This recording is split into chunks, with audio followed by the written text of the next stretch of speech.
Hi, I'm Annie Botticelli, and this is the Storyteller Forecast for Virgo for September 2017. Go to my website, anniehelpsyou.com, see what's on my blog. If you'd love to be an astrologer for your personal or professional purposes, check out my astrology apprenticeship program and my other vocational courses on my site. So what's going on in the month of September? First of all, we have birthdays for the rest of you who didn't have your birthday at the end of August. For those of you who are watching for your rising sign, this is still wonderful because when the sun moves over your ascendant, it's a magical time of rebirth, just like a birthday is. So if you would love to maximize your birthday wishes are astrological. You know, astrology doesn't get credit for a lot of things that it is the basis for, and birthday wishes are one of those subjects.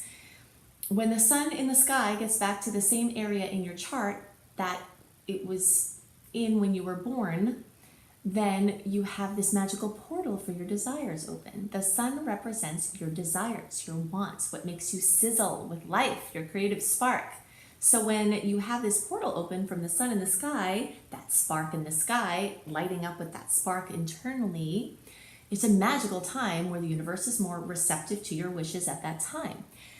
So definitely check out my video.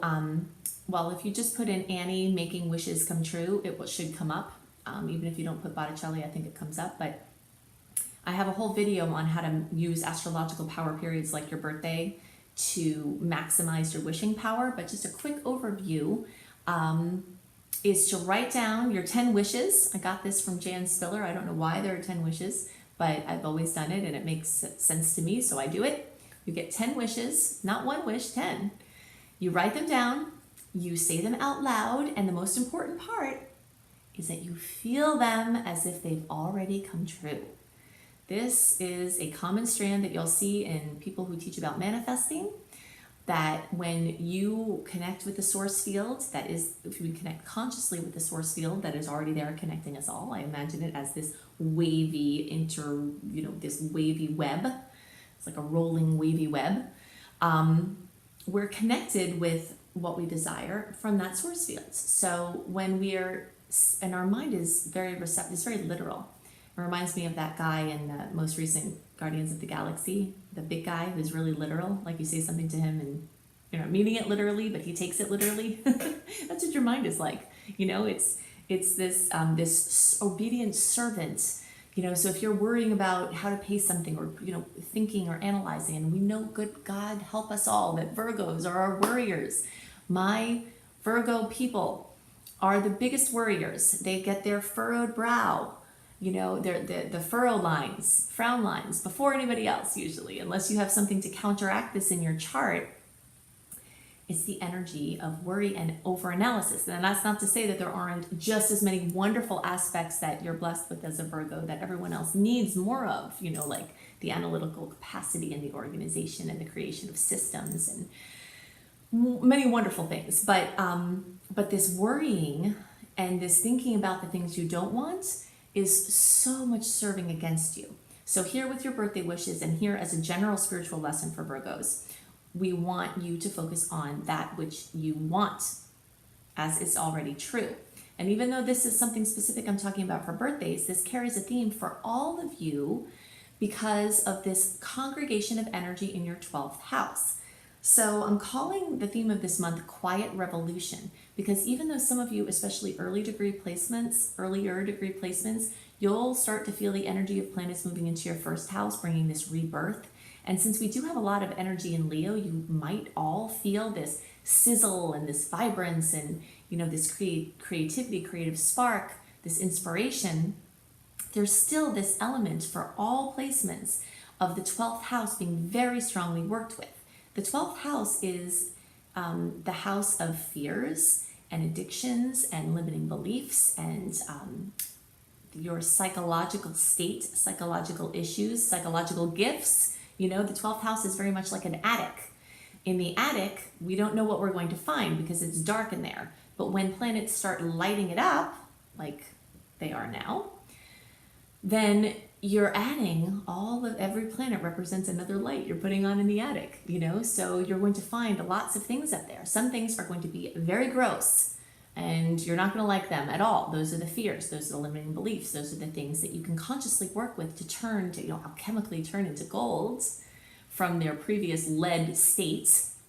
But you also might find some gifts, some hidden things up there. You could find an antique that's worth a ton of money. There are lots of things that you can find in this deep attic space of your being that can be of tremendous value. And just by looking and doing a little digging and doing a little researching and doing a little quiet time meditating, being present with, you might find a lot of things that are very, very valuable on many levels up in that space. So we've got this pending rebirth. Some of you will start feeling it. We've got this quiet revolution that even though there might be some big showings for some of you, there's also going to be a lot of major things going on inside, and then as the planets for your particular degree of your degree of your sun or your rising sign sets this specific chart for you. And as your specific chart has all of these planets start to move into the first house, which will happen in the coming time, all of these things that were internal can start to be pushed into the external. And the timing couldn't be better because, as I talked about before, where as of September 20th through November 15th, we've got this open window from personal planets being retrograde. And starting around the 12th, there's something I like on the 9th, but it's a little bit close to that retrograde still. But starting on the 12th, there's some really, really beautiful energies for things starting to light up. And I do believe that they'll light up and stick in a good ratio. Let's see, what's the word I want to use here? So basically, the more inner work you do with the messy stuff, the more cleaning up you do in your internal space, the more these external things that will start lighting up will be able to stick and expand further. So those are the things that are most on my mind for Virgo placements. Now I want to talk about this amazing method to connect your mind and your heart. When your mind and your heart are talking, then you are plugged directly into infinite spirit, intuition, creative spark, truth, energy, self-healing. So one of my spiritual teachers passed along this amazing method, and it's very relevant because of the Leo and Virgo energies that are present this month. So I'm going to get more into that method of how you can connect to your heart, get into some of the challenging aspects and some of the beautiful aspects that I love this month, and other things you need to know about September. So the theme of this month for all signs is bringing fun to work. At this time of year, we start reining in that summer schedule. For my friends down under, maybe you're starting to think about opening things up for spring cleaning. Whatever that looks like from the change in temperature perspective or the change in routine perspective, like going back to school, we often don't think about the astrological basis behind our tendency to get on task at this time of the year. But there is an astrological basis to it, as there is with many things that astrology doesn't get credit for. At this time of the year, personal planets start moving into the sign of Virgo. And from Leo, so Leo is this creative, fun energy, and Virgo is very much on task. It's very much about duties. It's very much about organization and structure. So this year we've got quite a bit of Leo hangover into September, which means that it's going to be a little bit harder to get back on task. You'll find that you'll want that flexible, creative expression energy to drip a little bit further. So my recommendation for this is to bring that creative and fun energy into your duties. And this is a wonderful recommendation for people following, on a spiritual journey anyway, trying to make their lives better and improve their circumstances, bringing fun to work. But astrologically, it's a very wise principle to employ this month. So any way that you can figure out ways to better enjoy work, spruce up your workspace, bring more fun, creativity, flexibility to your organized routine, that's all going to be very well served by the astrological placements. We have a lot of other things to talk about this month. regarding energy still coming in from the eclipses, Mercury going direct, some amazing dates for launches and pushing things forward. But before we get into that, I want to give you a very quick tutorial on something that came to me through Greg Braden. Greg Braden is one of my favorite people in the world. He is amazing, doing amazing things in the world. And he has this wonderful show on Gaiam TV, G-A-I-A-M TV, probably.com, but you can look for it online, where they have spiritual movies and documentaries and high vibrational information. So it's very refreshing. And Greg Braden has a show called Missing Links, where he will, in each program, bring science up, the most updated science, to show how it supports spiritual wisdom that has been passed on through the ages, and show you how to use this updated science, this new scientific findings, to deepen your spiritual work and to improve your experience on the planet and make the world a better place. So something that he recommended that I want to do this quick tutorial on, because it's relevant to this bringing fun to work. You know, when we talk about being more creative or bringing more creative spark to something that is very, logical and mundane, sometimes there's a disconnect there. So we can say that the logical energy will represent the mind and the creative spirit will represent the heart. So when the heart and the mind and the heart are not talking, then it's very difficult to bridge that divide. So he explains that when we can create gamma waves in our brain, that links up the heart and the mind, so that we can be naturally in tune to intuition, to creative wisdom, and self-healing, and overall create a better world for ourselves and everyone else. So the way that he says to do this in 3 quick steps is, the first is to touch your heart by actually touching your heart space, your heart chakra. You can start a connection, a conscious connection with the heart. Then if you slow your breathing down to 5 seconds on the intake, so 5 counts breathing in and 5 counts breathing out. And then the third step is to think about something you're grateful for.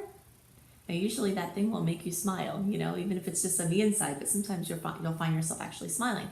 He recommends doing this for at least 3 minutes, but I notice a huge difference just doing it for a short period of time.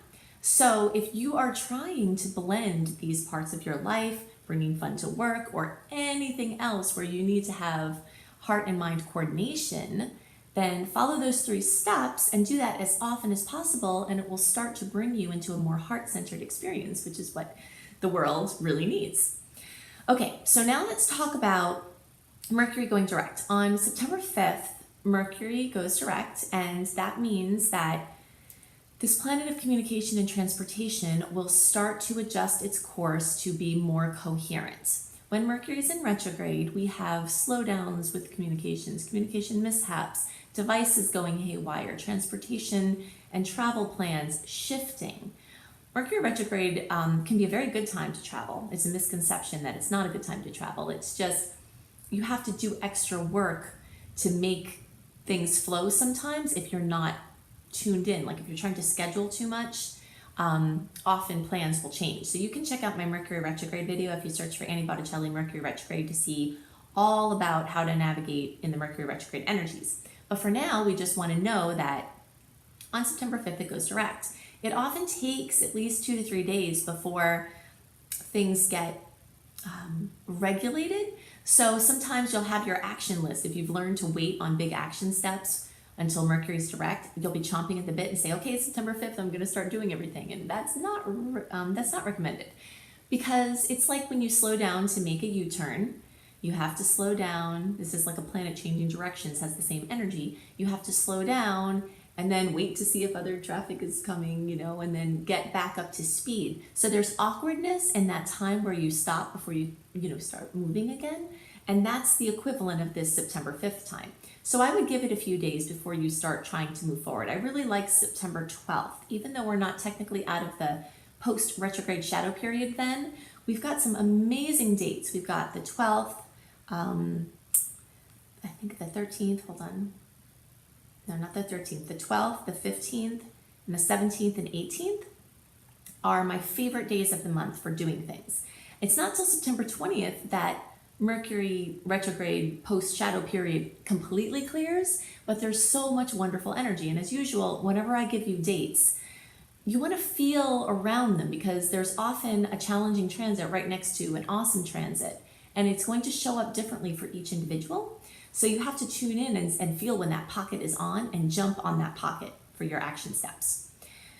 So you're still going to have news and information and a continuum moving along from the August eclipses. We can get news from the eclipses 4 to 6 weeks after the eclipses. And since we're in this, period of time between 2017 and 2019 of the Aquarius Leo eclipse polarity, you can have movement at any time during this time. So things have been set into motion and they're going to continue. But sometimes people will go through a month where there's eclipses and they won't even get any news or anything notable. But the month after, then boom, that's when the news comes. So we want to be on standby still that all of September, even a little bit into October, you could still be having news, information, opportunities, things that need your attention that are coming from those August eclipses. So I'm going to give you a few more dates and some information about some transits to be aware of this month. And know that if you go to my website, anniehelpsyou.com, and you sign up for my free email newsletter, the same way as I put these horoscopes out a month early, I send a written version of the general transits, not for each sign, but for the general transits. I put that out a month early in a written version to my newsletter list. So if you're interested in receiving that, you can sign up for that at anniehelpsyou.com. If you've already signed up for it and you're not receiving my emails, they're probably in spam, social, events, promotions, because I send them out every month like clockwork, a month before. So if you're not getting them, then connect with me through my website to figure out why, because I'm definitely sending them. Okay, so some great dates, and remember you can feel the effects of planetary transits before or after these dates, but I want to give you a little summary of when some sweet aspects are occurring. The 2nd, the 3rd, the 6th, the 9th, the 12th, the 15th, 16th, 17th, 18th, 19th, 20th, and 22nd. Some heavier aspects or challenges, opportunities in the form of challenges, may come up around September 4th, 5th, 6th, 13th, 16th, 19th, 20th, 24th, 25th, 27th, 28th, and 29th. Now you might notice that while some of those dates are different, there are some that are the same. So there could be a challenging aspect on one day and there could be a great aspect on that same day. That's why it's so important for you to tune in. If an astrologer, me or anyone else, says, this is an awesome day, this is a day to do something important, but you're having a terrible day, you shouldn't do it on that day, But if you're feeling really good the day before and you're like, wow, this is what they're talking about, or a couple of days before, whenever it happens to hit for you, then you have to feel into those pockets of your own personal flow and activate according to your intuition using these dates and these transits as a guideline. So just a quick summary of some of these, and again, I do go into more details about this in my newsletter, and you can get this September copy sent to you when you sign up. So September 2nd and September 3rd, we've got these beautiful aspects with Mars in Leo. I really like them for all things, but the one on September 3rd could also cause an ego flare. So you want to make sure if you're coming from some place of fear or anger, you don't want to express those energies, but they're really great for expressing creative energies in general. Mercury goes direct on the 5th. We talked about that. We've got this full moon at almost 14 degrees of Pisces on September 6th. So fullness, completion, fruition, drama, things being brought to light. in areas having to do with privacy, secrets, psychological issues, fears, addictions, limiting beliefs. All of these are Pisces related things. So things can very much be brought to light, things that were hidden, coming out from this deep place where they were hidden and brought to your attention. Sometimes this can be in the form of a powerful, enlightened moment where information comes to you that really helps you, or a resource comes in. And sometimes it's information that you didn't know about that was hidden that you really need to know about, and now you have to deal with it.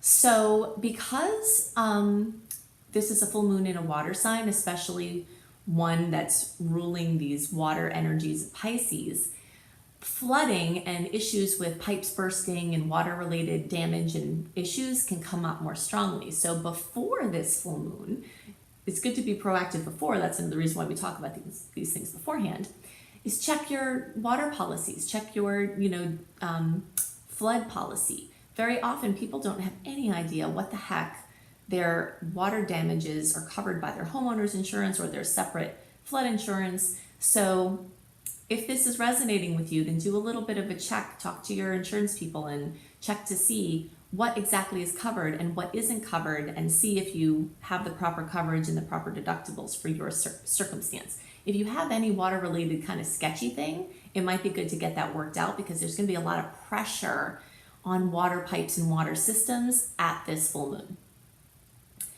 So there's another awesome day, September 9th. There's a Virgo, Sun and Virgo trine with Pluto and Capricorn. So we have great support for practical endeavors here.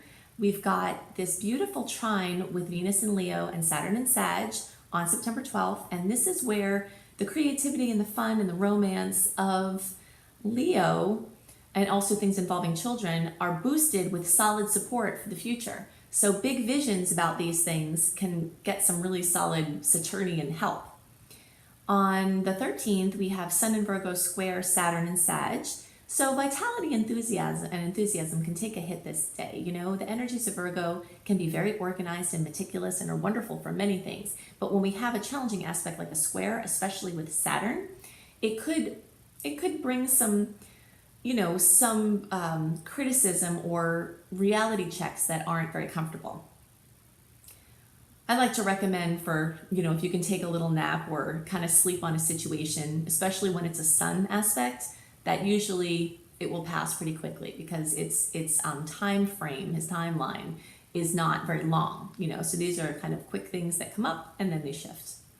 Venus in Leo makes a great aspect with Jupiter in Libra on September 15th, and this can be great news for love and money and fun and creativity and children-related things. Jupiter rules expansion and good luck, and so anytime you have beautiful aspects between the love, beauty, money planet and the expansion and good luck planet, there's definitely some great potentials there.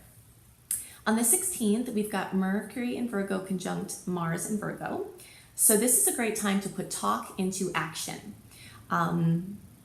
We've got, energy for advancement, just like we talked about before. Even though the Mercury post-retrograde shadow period runs until September 20th, there are a lot of dates in here that are really good for doing something and moving forward, and this is one of them, September 16th. Or the days around there, you have to tune in and feel. September 17th through the 18th, Venus in Leo trines Uranus in Aries. And this is a magical time, often bringing in wonderful surprises. Now, when we talk about positive or negative potentials with planets, we have to remember that we can only have from the planetary transits an experience of what we are a reflection of inside.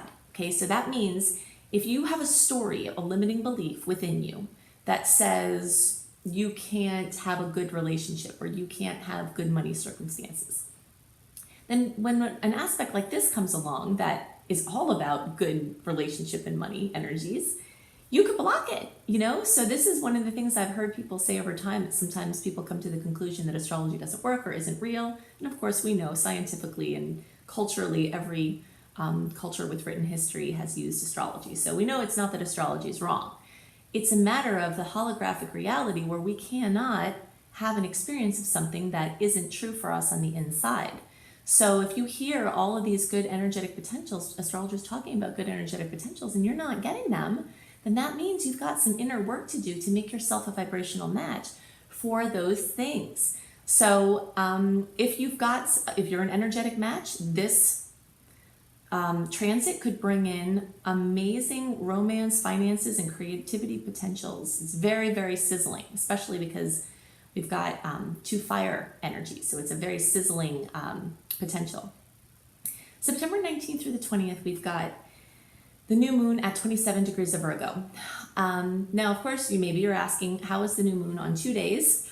It's not. It just depends what time zone you're in. That's why we say the 19th through the 20th. So depending on where you are, that date could be different. So you always want to check to see the exact new moon energy time and figure it out for your location to see the exact day that this occurs.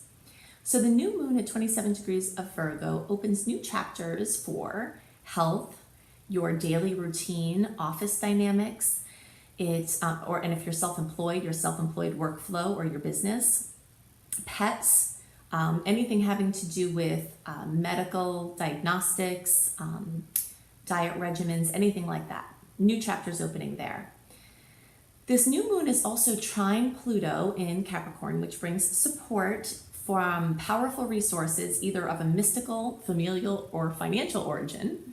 And it's also square Saturn in Sag, which brings a hurdle that you have to get through to utilize the energies. And then it's opposing Chiron, which brings opportunities to train your inner hero. We always talk about Chiron as this wounded healer. That's one of the best known descriptions of Chiron in astrology, is that he's a wounded healer. Chiron in mythology was a gentle centaur, and he had a wound, and there was, that's where we get that from. There's obviously a lot of story behind it, but one of the other aspects, lesser known aspects of Chiron, is that he was a trainer of heroes. So many of the heroes of that time were actually trained by Chiron. And so I see Chiron, when it shows up in a chart, here it's in a challenging aspect, but we always have opportunities from challenging aspects. It's showing us where our weaknesses are so that we can strengthen them, so that our inner hero can come out more. So of course we have the magical day of balance with September 22nd equinox. We've got a great aspect on the 22nd with Mercury in Virgo trining Pluto in Capricorn. And action, information can pop out at this time in a wonderful way. We can have lots of really good insights from that. On September 24th, Mars in Virgo opposing Neptune can have action blocked by uncertainty or self-doubt. Now on the 25th, we have Mercury in Virgo square Saturn in Sag. So some disconcerting news is likely now, and self-esteem could be affected by a reality check or a harsh person or situation. On September 27th or 28th, Jupiter in Libra is opposing Uranus at 27 degrees. Now this aspect is happening for the 3rd time. It's happening at a different degree than it happened before. But this is the end of a 3-part story that started on December 26th of 2016, and then happened again at the end of February, beginning of March of 2017, and this is the final piece. So this aspect can bring a sustained rebellion against something that seems to be holding you down. Often we feel something from outside of us as holding us down, or there might be a very good story about how this person or this system is holding us down. But really, in the holographic reality, we only ever hold ourselves down. So this transit can be really good for taking external actions to break free, but unless you're also taking internal actions, the enslavement starts in the mind. So if you don't free your mind, then you're not going to really be able to properly get out of this, especially in the way that is the potential. Oppositions are challenging aspects, but there's so much potential with them to break free from an issue that we can all really consider the positive aspects. So on September 28th, Pluto goes direct. So a lot of that internal process that was occurring with Pluto going backwards is brought back into external reality. And then on the 29th, we've got Venus in Virgo opposing Neptune in Pisces. And this can bring self-doubt. We've got quite a few challenging aspects with Pisces this month. That's why you hear these, pieces of self-doubt and uncertainty coming through. So lots of chances to remember that we can all consciously connect to the source field that connects everything. Whenever we're feeling unsure, just remember that we're connected by this wave of this web, this wavy web connects everything. And so whenever you're feeling alone or uncertain, you can just connect into the certainty of all that is. So that is my breakdown for September. Definitely go to my website, anniehelpsyou.com, check out my blog, sign up for my free email newsletter to get a written version of the things that are going on for the month ahead. And if you're interested in becoming an astrologer, you can check out my astrology apprenticeship program. If you're interested in being a coach as your profession and you want to help people to reach their goals, you can check out my coach certification and online business course. If you are interested in understanding how ancient wisdom applies to current circumstances, you can look for my coming soon School of Practical Magic. So you can check that out on my website, coming soon. And if you'd like to have more information about September, then go to my hubby, B.R. Newman's website, iamhelios.com, iamhelios.com, and check out his tarot report for the month of September. So I hope you have a wonderful month, and I'll see you next month.